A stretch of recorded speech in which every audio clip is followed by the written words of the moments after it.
Yes. My aim here is to keep it very casual and like spontaneous. And let's like establish the objective first. Our objective is ultimately to discover the truth, right? Yeah. And I think let's first agree on some common grounds. What are the sources of knowledge that? Yeah, that's funny you say that.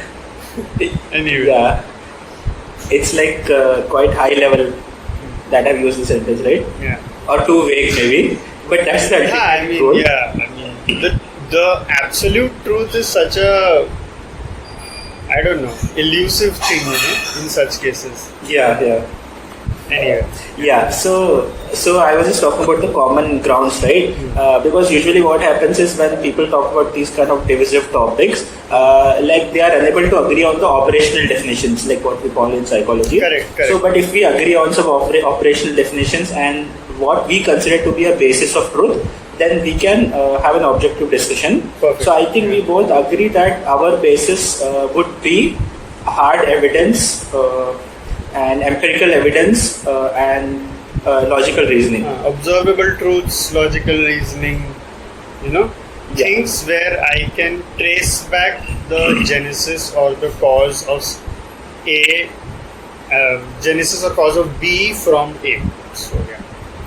Yes. So I think we both agree on this ground rules first, and because personally I feel like that's how I kind of see the world, and that's how I observe and analyze things, and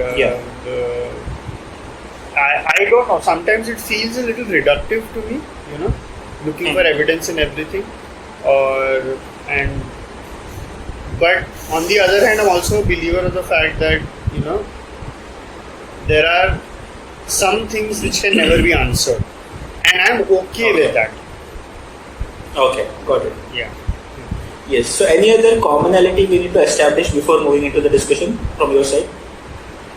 I think from our earlier discussions, I wouldn't call it like a full-blown commonality, but a somewhat commonality between the both of us is that our leaning.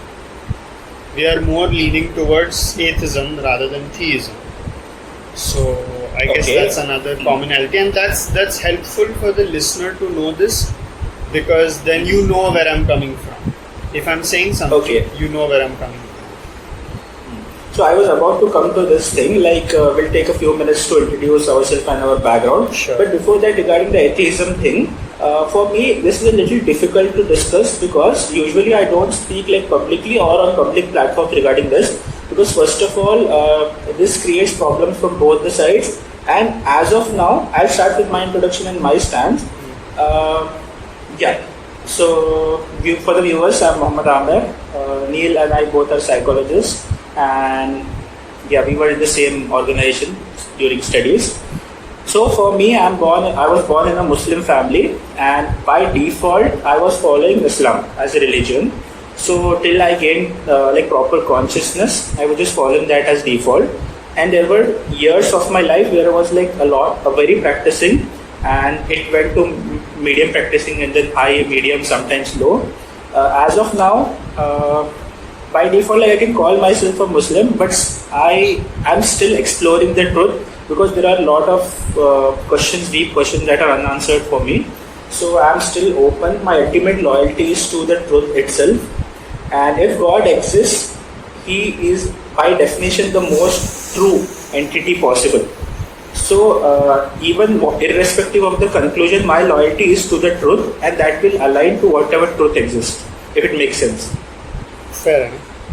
Yeah. Makes sense. So currently I'm still in the exploring phase. So I'm unable to give myself a specific label, but I'm very open and flexible in this regard, and I'm seeking hard evidence. Got it. Okay, and then from my side, for the listeners again, I'm Ranil, and I am a forensic psychologist by profession, and me and Amir were in the same organization for our studies. And as of today, I would call myself, like you said, I'm born a Hindu, but I am atheist by choice.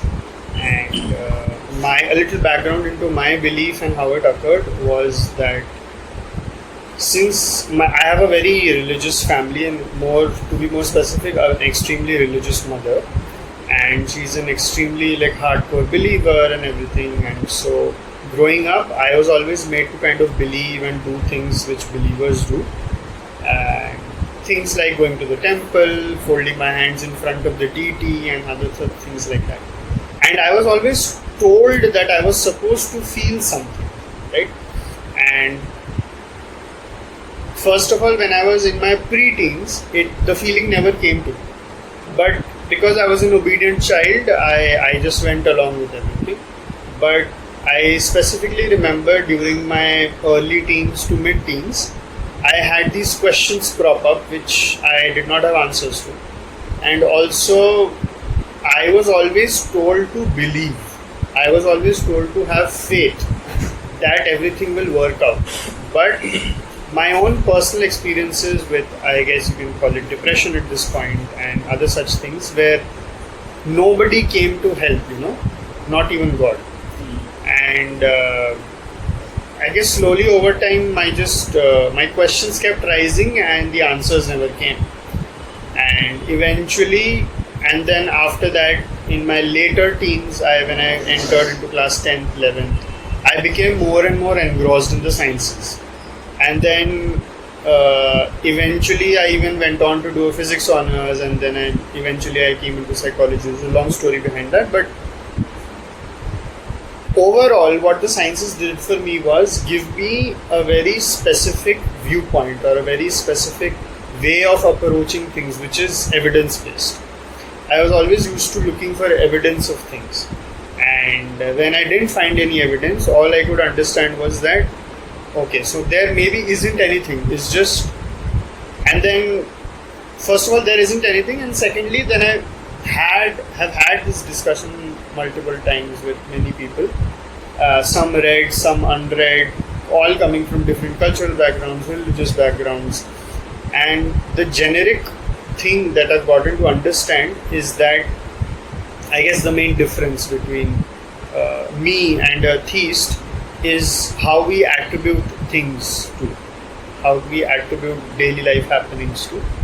And most theists see that as an act of God or see that as an act of whatever. But for me, it is like it's either there or it's not there, and there's always a discernible point of origin for everything. So I guess that's the metaphor. So yeah, now we can move on into the discussion of this. Yes, I felt like I missed a few of the points in my background. I'll quickly summarize those things. Sure. Yeah, so for me, by default, what theists do is they follow the religion of their parents, right? And this is one of the biggest biases which they are unable to even acknowledge. So for me, first of all, I'd like to acknowledge that there is a possibility of a huge bias from my side, because when our brain was forming, or when the so-called schema was forming, these ideas were introduced, right? So it's very, very difficult, extremely difficult to know if they are false or to know their falsehood, because it's part of our brain now. So for me, first of all, I'd like to acknowledge that the possibility of this huge bias in me. How much ever logical I try to be, but this might always be there in me in support of my religion. So my objective here is to try to overcome that as much as possible in the search for truth. So by default, I was following the religion of my parents, Islam, and as my consciousness was increasing, I used to ask difficult questions. The answers which I got from the normal people, general people, or even the general scholars was very dissatisfactory, and it was mostly like, don't ask this kind of questions, or these questions don't have answers, or they used to have some sort of cop-out answer. But I tried to explore the somewhat better scholars, like online scholars and all. I used to get some satisfactory answers. But then the pattern is that then my logical understanding increased, and I found huge gaps in those answers. So even last year, when I had a huge crisis of faith, almost 1 year back, it's the same thing that happened. The things which I considered to be pillars of my beliefs, I found huge gaps in those understandings. The arguments are still there, and they are somewhat higher level than what most people are used to. Like I try to go to the philosophical roots and all those things. Mm-hmm. Right, but I'm able to find huge gaps in those. So that's the main issue that I'm facing right now. So I went through a roller coaster ride, And as I mentioned, like I don't know what conclusion to reach right now, so I'm open to exploring. So Bill, do you want to start with the operational definition of like what God can be defined as, so that we can debate on his existence? God. Okay. I'll try my best to be as precise and as concise as possible. And this is not my understanding of God. This is what I've come to understand what believers think God is. Right? And for a believer, what I've sort of come to understand, that God is this invisible creature in the sky who does a lot of things. For example, creates the universe, finishes the universe, is the generator of the universe, and there are other things as well. He looks after you. He's a caregiver, and he takes care of you. He makes sure that you're on the right path, whatever the definition of right path might be for you. And he punishes, he rewards, and things like that. And there is this sense of this hierarchy with God, wherein I am always at a lower rank and he is always at a higher rank, and he holds some powers. He's omnipotent, he's everywhere, he has all the knowledge. I'm saying he as just as a place seeker, could be a she as well, but yeah, they are everywhere, and they have all the knowledge, they know everything. Yeah, I guess that's it. I guess that's what God is in a sense. So I'll be using the word he as a gender neutral way. Yeah. So if you are okay with he, you can use that. I'm assuming that you are referring in a gender neutral way only. Yeah. So it was a good thing that you mentioned all those things. These are like all the characteristics which mostly Abrahamic religions attribute to God. Right, because that's like some sort of commonality between these three. Correct. So what I would say is, for the sake of our discussion, I define God to be an entity which is greater than everyone, so greatest by definition, who created the universe and has absolute control over it, and he is outside of like time and space. So basically, the ultimate creator, the creator of everything. And the uncaused cause, this is like some quote from some philosopher or something, uncaused cause or unmoved mover, basically the start of all the chain of causality. Yeah. So this I believe to be like the defining characteristic basically. Fair. Yes. So do you think, like, let's start from the beginning of the universe, because for me this is where I'm stuck, and I think solving this would solve many of the dilemmas. In case we are able to do that, would you like to start with this or something else? I'm good with that. We'll start. Yeah. Would you like to go ahead? Okay. So for me, when I went into the beginning of the universe and everything, as smallest of children, from our childhood, we've been taught about the Big Bang, right? And there are two simultaneous theories, wherein one says that the Big Bang is the hypothetical zero of time, right? That's where time began. And as I guess most of our listeners might be already be knowing, that all of these atoms that are there in the universe, all these stars, everything that you see around you, all these atoms were hypothetically said to be concentrated at the head of in a needle head at a very small point. Yes. Right? And so you can imagine the amount of infinitesimal density that point might be having. And that infinite density. Yeah, infinite density. Sorry. So that much density in such a small point, what we believe is made to have that point very unstable, and then it resulted in a huge explosion.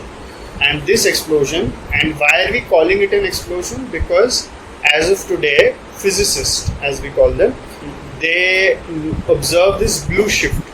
So what is the blue shift? Blue shift is basically any star. I measure the light coming from that star, and I measure it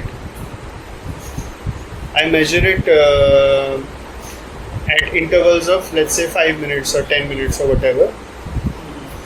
And so I measure it at some intervals and I see that there is a wavelength shift. And that wavelength shift I'm able to measure and understand that the light source is actually moving away from me. That's how I know that the star is moving away from me. And now, so then therein now I come into causality. Like, let's say now if the star is moving away from me, that means there was a point where the star was very close to me. And then again, by logical conclusion, everything was very close together, and that's how we reached the logical conclusion of the star, which is the Big Bang. Sorry for the interruption. I just wanted to tell you something, just like a feedback kind of thing. Even you feel free to interrupt me if needed. So the thing is, I'm aware of these points, and they are very beneficial in understanding. Even if you are not explaining in detail, I'm able to get it. Just I wanted to mention. I am just explaining this for the viewers, I guess. Okay. That's my suggestion would be to keep it little less detailed. Just a suggestion. Got it. Understood. You can go with what you consider. Fair. Okay. Because just to clarify, we are not trying to explain to the participant viewers. We are just trying to understand each other. So I already have a basic understanding of physics. Fair. So you can assume some knowledge and then move on. Okay. If needed, I'll ask you for explanation. Great. Got it. Thanks. So, that's it. So then that's how we reach the Big Bang, and I feel like, so there's a very nice book of written by Stephen Hawking called The Small Answers to the Big Questions. In that also, he talks about this event being a probabilistic event, wherein something happened, few things came together, and it resulted, it's basically like the roll of a dice. You roll it n number of times, and then there's a point where it comes in and it kind of, how should I say, everything is in our favor, and the bang happens and the universe begins. So I guess that's where I am as a believer of the beginning of the universe. So are you suggesting a multiverse theory which you believe in? That's an extremely good question. So, because your explanation tends to move towards multiverse. I personally feel that one, we are not alone. It is highly improbable that we are alone. Is what I believe it to be. Of course, we don't have the necessary technology or whatever to go and explore those worlds yet. But I personally feel that we are not alone. And to answer a specific question, whether this is like a multiverse or something, I feel like yes, there might be. But of course, it is just my belief. I have no evidence to kind of support it. But yeah, that's it. Yes. What about you? Good points. Yeah. So for me, as I went through the different phases, so for me, I was always trying to connect everything, all these questions with the creation of the universe, because that's where theology and sciences, basically physics, come together, right? And we can see contrasting both. So now what's happening is Big Bang theory is so conclusively verified that even religious people are believing in the Big Bang, right?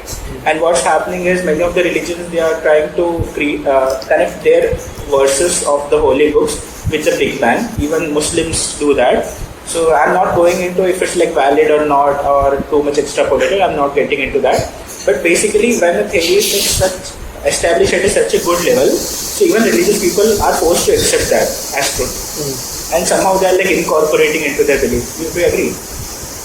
I am not aware of religious leaders or any such figures actually kind of incorporating the Big Bang, so I guess I'll have to take your word on that, because the people, I guess that's our religion, birth religion difference maybe, because I have not really interacted at close length with pundits or other religious leaders apart from my early childhood. So yes, and because I was always, after a point, I was always the kid asking questions. So I guess we never got along, and I've never kind of spoken to them after that. Yeah, I agree with you that even for me a similar experience was the local scholars available. They were not much aware about science. So these are the things I got from online scholars who tend to do this kind of missionary work. So by listening to their videos, yeah, but that was not my original point. So my point was that I have fairly high degree of belief in the Big Bang theory. Belief is not a relevant word here, but I follow it as a truth because there is so much hard evidence in support of Big Bang. So for me, I take Big Bang theory as a given that it's most likely true because evidence is so strong, right? For me, the problem comes that when there is a singularity t is equal to 0, our equations break down, right? So we are able to go to t is equal to 0.001 something. Yeah. But t is equal to 0, our equation breaks down. And you're not allowed the bigger than that is, so the question arises is, like, what created the Big Bang? I'm unable to get the ultimate cause, the uncaused cause. So here, for many years, religion gave me answer, right? Oh, God created Big Bang. So basically, God and religion was the why, science was the how for me. So for many years, I was able to integrate science with religion up to a good extent before the gaps and cracks started appearing in my reasoning. So it was a simple logic for me, like God created this and Big Bang was the mechanism. But the point where I got stuck is, like, who created God? Yeah. And the interesting thing is that there is something called hadith, right? Are you aware hadith? Yeah, I am. Hadith. But I guess basically sayings of the Prophet. Talk about it in one line so that the viewers can. Yeah, so hadith means basically sayings or the actions of Prophet Muhammad. Apart from the Quran, this is considered like a good source of religious knowledge.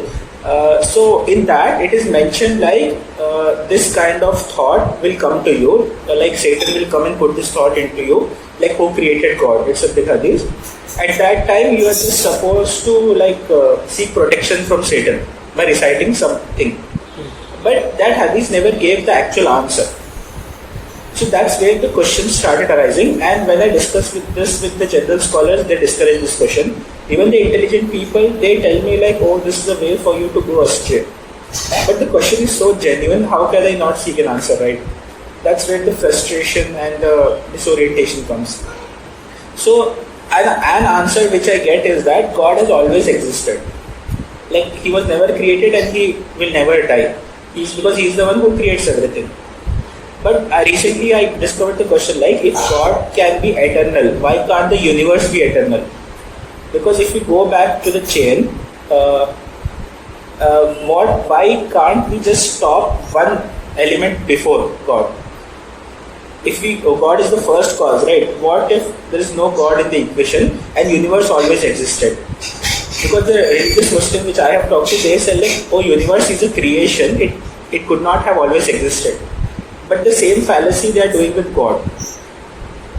Like instead of an eternal God, why can't we have an eternal universe?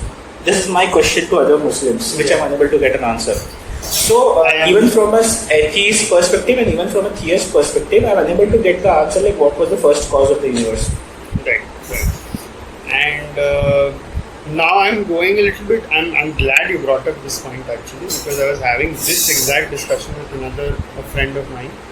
And what I feel is there are some, I guess, philosophical differences also between religions, and there are some ways of answering or not answering some questions. You know what I'm saying?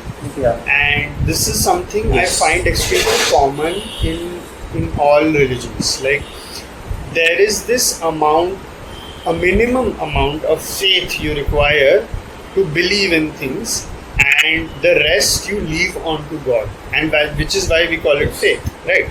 So in fact this exact point that you just said, that you know how the universe is a creation and God is the creator, so you never get to ask the question that who created the creator, because he is the be all, he is the all, and there is no beginning and end with him.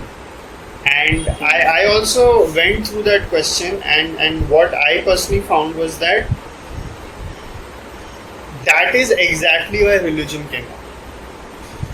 there were some answers in the earlier world when we didn't have the Hubble telescope, when we didn't have all these things to look at faraway stars, to look at other things like this, is when religion came up. And religion came up from what I have understood by talking to people who've read multiple scriptures, who've read the Bhagavad Gita, who've read the Quran, who've read all of these things. They have found some commonalities. The commonalities being that religion was mainly, I guess, birthed by man for two purposes.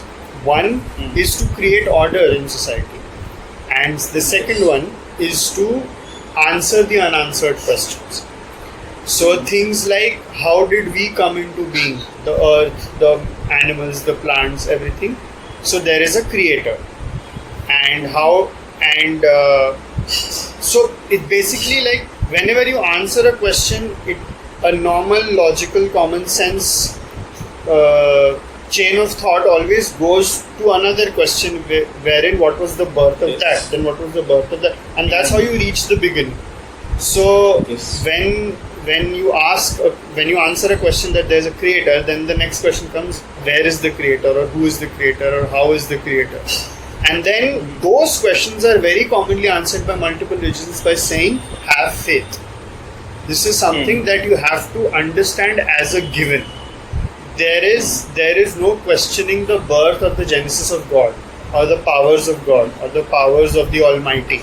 And you could be in any religion. And then my friend also made a very valid point, saying that there's another further bifurcation or further difference between, for the sake of this discussion, Hinduism and Islam. And what is that discussion? What is that point? He says that how in Hinduism there are, I don't know how many gods, like more than 20,000 gods or something, right? And in Hinduism there is this thing that even God makes mistakes. Like if you go deep into Hindu mythology, there are instances, there are anecdotes, there are so many stories where gods actually make mistakes and they learn from them. Whereas, and that is the main difference between deity worship and non-deity worship. Wherein Hinduism and Islam. Wherein in Islam you're taught that Allah is everything. He knows everything. He forgives everything. He has power over everything. And most I would say important point of all is that he never makes mistakes. He never makes mistakes. He is the perfect I guess person, or whatever you want to call it, that entity.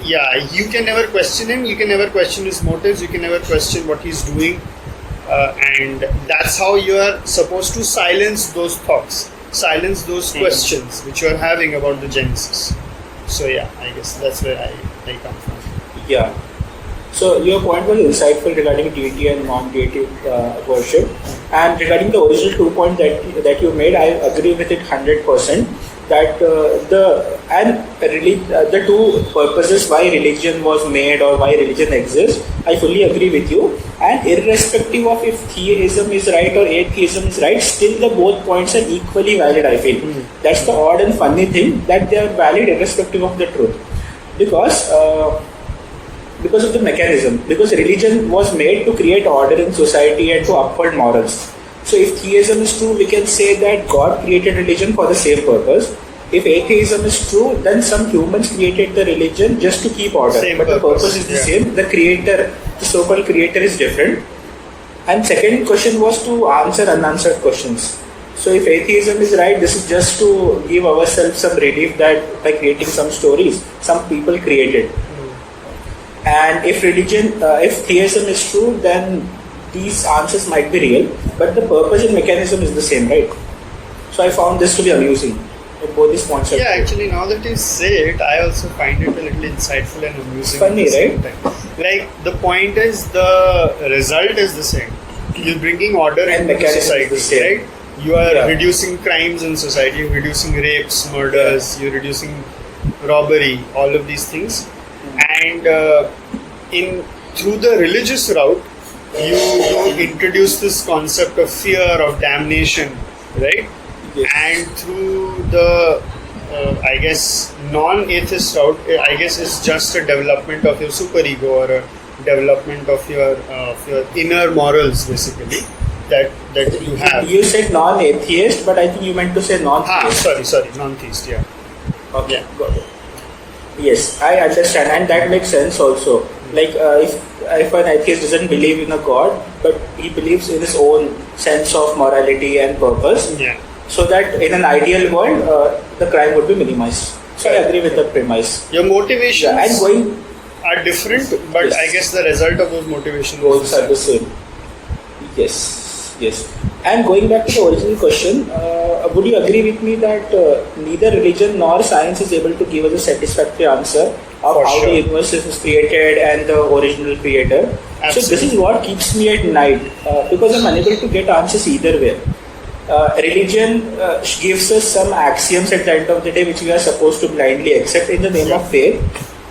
I don't know how true that is. That at the end of the day, it's like blind belief. And if somehow science could give answer to this, atheism would be a very logical choice, right? Yeah, of course. There are some barriers like which are like affecting me. Yeah. Herein, I would like to bring up a very controversial point. Is the age-old, I guess you could call it an argument or a fight between. Okay. This video is never gonna be published.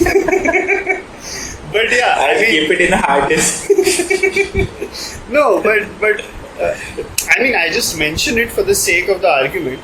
But I guess that was the main fight between the church and Illuminati, right? Like a person who's coming from a background of science, the more and more he delves deeper into the sciences, he understands that there is an answer for everything. And he's also able to understand the fact that while there is an answer for everything, he also has to be satisfied or accepting of the fact that we may not have all the answers. There might be an existing answer, but we may not have the necessary tools to reach that answer. And I guess that's where is the main difference for me, I feel, lies between a theist and an atheist, is that one person, they both reach an answer, right? But they haven't, first of all, they haven't reached, like you pointed out, they haven't reached the final answer, right? But they've reached an answer which is equally satisfying for either party. A theist believes it in the sense that this answer only lies with God, and which is why I don't have it, right? Or in other cases, like a messenger of God says that you're supposed to believe something like this. I'm made to believe something, and beyond a particular amount of faith, I cannot ask those questions again, because let's face it, even those messengers don't have those answers, right? And just like you pointed out, the Satan thing, like you said, right? Now, coming to the atheist portion. So, herein, me as an atheist or other scientists or other people that in fact, I'll be very honest with you and say that I know some very good performing and able scientists of my and my father's generation who are extreme believers. And I also know, in fact, one of my mentors, I also know some absolutely able scientists who are hardcore atheists. So there are people of both varieties and in enough number. And so what I have come to understand of people coming from the science background and who are atheists are that they are content in knowing that I may not have all the answers. And that is where their, I guess, quest doesn't stop, but it's satisfied, I should say. That's the... They know their limits. Yeah, they know their limits, basically. They know that they're not allowed to... I could go very deep into physics right now and tell you about the cone of existence and all of those things, but yeah, I mean, yeah, we don't have all the answers and we don't have the tools to get all the answers as of today in this dimension, where the speed of light is a constant and all of these things are there. So.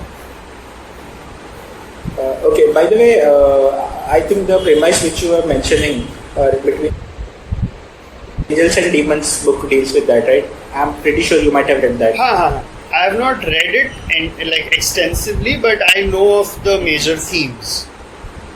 Yeah, I have read, I think, 2 or 3 times maybe that book. It's pretty good and it deals with the same premise. Yeah. Yeah, so I wanted to ask you, as of now, your current beliefs and knowledge, what do you think for yourself is the most probable cause of the universe? Like, what theory do you tell to yourself, and do you find it satisfactory? Good question. I would just sum it up in one word: probability. What do I mean by that? There are some things which Hawking says in his book, which I completely agree with, which is that it's basically like a roll of a dice. Some things came together and at that needlehead, and it became increasingly unstable, and it exploded. Now, there is a theory which says that there is a crimping up and there's an expanding of the universe, and it goes in, it's in a simple harmonic motion. Wherein, okay, like Big Bang and the Big Crunch creates and destroys universes, correct, and one universe leads to the other. Correct. And we exist in one such motion of the universe. There is an extensive timeline of the universe, and we are in one such increasing motion, like wherein the universe is moving apart. So I personally feel that some things came together. Like, you know how as humans we always try to look for an answer which is satisfactory. We try to look for an answer which satisfies our being, wherein a very common example I give of this is that we weren't satisfied with the molecule, and which is why we went deeper trying to find the atom. We weren't satisfied with the atom, and then we tried to find out plasma, electrons, neutrons. Yes, and that's how we are as human beings. We're very curious as a species. We want to find out the why of everything, which is why I feel like if you don't get a satisfactory answer, you keep looking. And this is where I personally differ from, I guess you could call it a little bit of cognitive laziness, but I personally feel that there is no big answer at the end, or there is no big reveal at the end. It's just that, some things came together, the blast happened, and I in fact I am also a believer of the fact that the blast has happened multiple times. And we are in a one particular timeline where everything that occurred after the blast is going on normally. And there have been other blasts before us where everything didn't work out normally, and hence the universe crumpled. And because now we are in this particular timeline where everything is now working better or working in the best possible way. And I guess that's where I don't know if that completely answers your question, but that's where I stand. The thing is, the problem which I have with this argument or similar arguments which I explored is that this pushes back the chain of causality. Then, because I would be asking, like, what created the multiverse, or what pushed the bang to occur? Because I honestly feel like this is unsatisfactory to me. Right? I think you might be able to understand what I'm saying. Yeah. We are just moving the causes like one step behind, right? Yeah. So that's where I'm stuck right now. I'm unable to get the exact answer for it. Yeah. It's funny that you mentioned that, because philosophically speaking, this is a very common method to kind of either end an argument or either shake up your entire belief system. It's a very common way to end an argument, because when you ask a question, we don't understand this quite as yet, but as normal human beings, when you ask a question, there is something you always take for granted, right? Okay. So when I ask you a question, Amir, how many times do you read namaz in a day? I am assuming that your religion is Islam, right? Do you understand what I'm trying to say? Okay, I get it. Yeah. So similarly, when you ask me about the origin of the universe, and I say that who told you that this is the origin of the universe, and I push the origin of the universe back.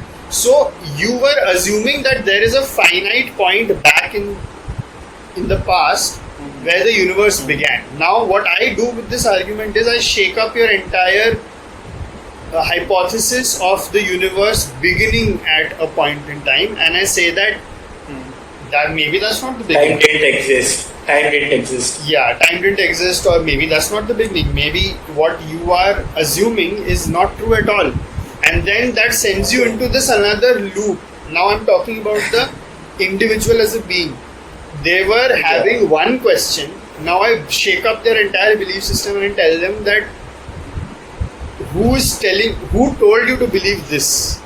Okay. There could be a simultaneous truth, or there could be an alternate truth. So yeah. Okay. So I partially understand, or up to a good extent I'm able to understand what you're telling. So this method of debate or discussion, like, are you telling that this is a good method to know the truth, or this is a bad method? Like, I didn't get that. Honestly, I don't know yet. Okay. And I But tell this you why. isn't I'll tell you why. You mean I'll that? tell you why. Okay. I'll tell you the why of why I'm saying I don't know.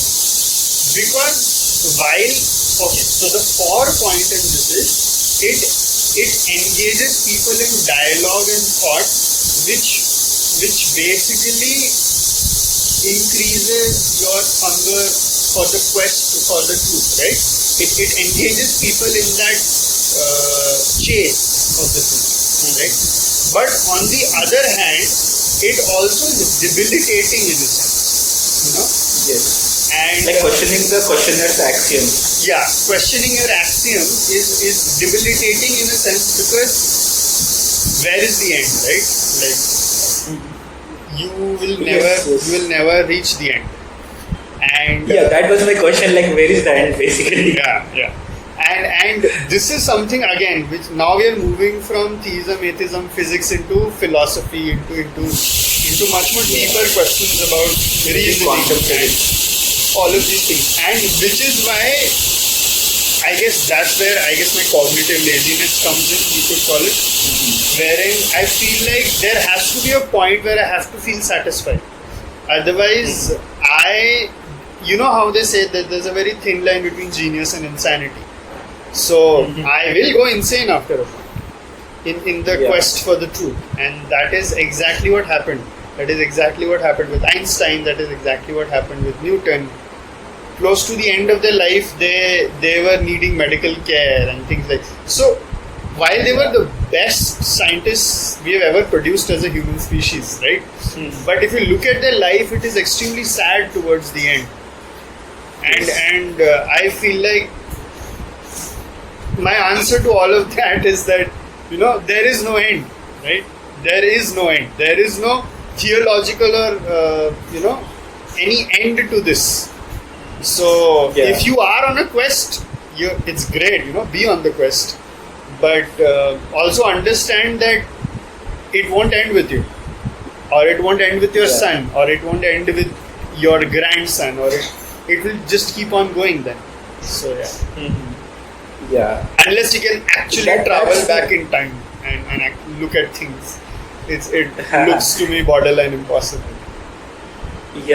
So I think what you might be pointing towards is that maybe you did point or not, I don't know, but what if what we understand as cause and effect, that itself is questionable, because as you might very well know, like in quantum, compared to Newtonian physics, in quantum physics, it's like a wacky world where there is no clear-cut cause and effect, where there's entanglement, all the things. So what you might be referring is that the beginning of the universe might be quantum in nature, like that kind of it is. Like, in fact, it might not have like exact cause. The thing is, like, as we are born into this Newtonian kind of world, and our understanding is Newtonian, if I'm using the right word. You are. Yes. So we believe like everything should have a cause, right? That's where our mind wants the answer. Like there should be a cause or something. So what if, just a crazy thought, what if like God being eternal is answered by quantum physics? It could be. I mean, I'm just amusing myself thinking about cat, it. just like the Schrodinger's cat. It's like, in fact, this is something that even Hawking mentions in his book, that there could be so if we go into the quanta of time, if we break down time, there could be milliseconds. Planck length, right? Where, so for example, you mean the Planck length of time? Sorry? You mean Planck time? Yeah, I mean, just break down time into very infinitesimally small packets, let's call them, right? And okay, I'll explain it through an example. Just humor me, right? So imagine a box, right? And that inside that box is the entire universe. Okay. And inside that box there are atoms which are going about, running around, just like air, simply air. So imagine the air inside the box is the universe. Now, let's say 5 molecules from that entire air, when they come very close together, they form God. Let's see, hypothetically, right? And then the moment they move further apart, God ceases to exist. Okay. So that's exactly what Hawking kind of alludes to in his book. That similarly, how those 5 molecules, when coming very close together, are forming an entity called God. Similarly, those 5 molecules, when they came very close together, formed the Big Bang. So they were up and about, and favorable circumstances came through, wherein for a very small amount of time, the favorable circumstances, all the needed things for the favorable circumstances were kind of in our favor, and it happened.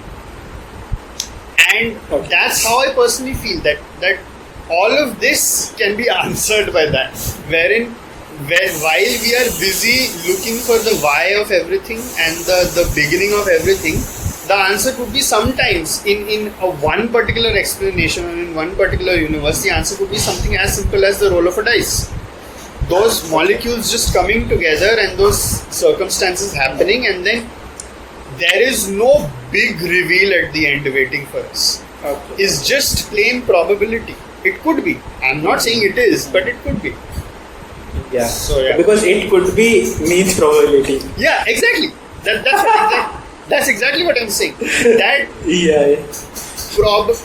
the answer is probability. Something came together and it happened, and there is no big reason that okay, God made this happen or somebody else made it happen. If not God, somebody else or something else, right? But it could just simply be 2 atoms coming together and just exploding. I mean, it could be something as simple as that. And yeah, I mean, there is no big person controlling everything or all of these things, and just simply, I mean, could be. Okay. This is amusing, definitely amusing. I have 2 or 3 points with regards to this. I think the mechanism or the kind of explanation you are giving is very similar to evolution through natural selection done at a universe scale. Like design evolves through basic mechanisms, like Conway's game of life, you familiar. So when you are putting this at a universe scale, then this is the explanation you have come up with. It's interesting.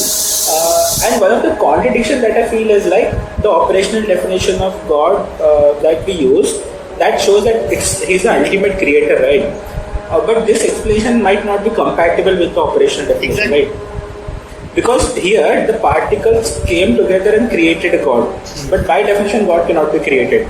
So this is the kind of loops we are getting into at this point. Right, exactly. So by the way, many of my devices here are gonna die soon. So maybe within 2 or 3 minutes, we might have to reach a conclusion because of technical limitations. Okay, no problem. So yeah, I mean, okay, fine. If you want to reach a conclusion, I personally feel that there is no big reveal at the end. There is no big answer waiting for us. Like, oh, so this is why it all happened. Like, there is no aha moment, right? As we call it. Okay. And it's just as simple as 2 balls colliding and creating a loud sound and a loud bang. And then and like you pointed out, like a Darwinian way of looking at things, wherein there was a design after each bang, and this is the design which is the most stable, and hence we are in it. So I guess that's where I personally stand in all of this. Okay. If I may call the Hitchhiker's Guide to the Galaxy, may I? Yeah, of course. Okay, I haven't read it fully, I just read a little bit, but I heard in many references that the answer to life, universe and everything is just 42. 42. Like it doesn't, you might have heard that. Yeah. So I think you are telling something similar. It's extremely amusing to hear this thing. Like this, it doesn't make any sense, right? 42. Yeah.